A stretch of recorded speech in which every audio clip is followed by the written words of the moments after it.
So here's the question this afternoon. Should parents and students have to pay the fees that their students are required to take?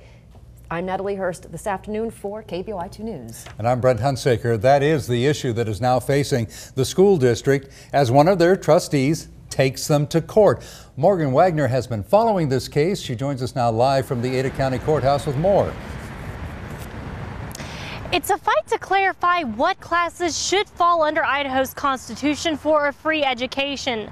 This morning we heard from the plaintiff.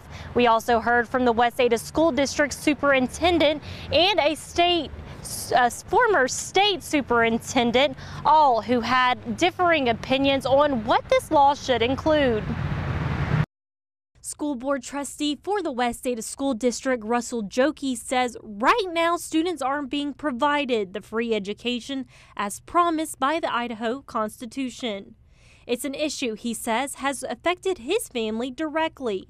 My grandson, Peyton, paid a fee for a chemistry lab, for a humanities class, arts, pottery. He paid a fee for a sports medicine class. Jokey says schools shouldn't charge students fees for things such as science labs and nutrition classes.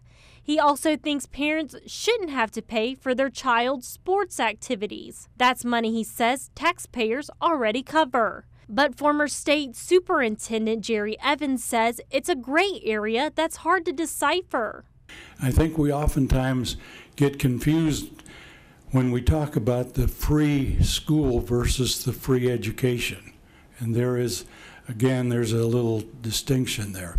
Both the prosecution and the defense decided no more witnesses needed to be called to the stand. So now the prosecution has 5 days to send the judge their closing arguments. It could take weeks before the judge makes his decision.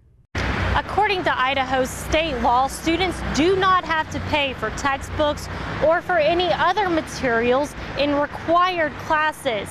Now we want to hear from you.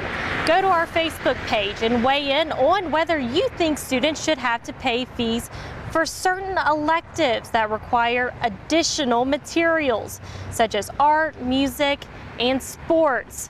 Live in Boise, Morgan Wagner, KBOI 2 News.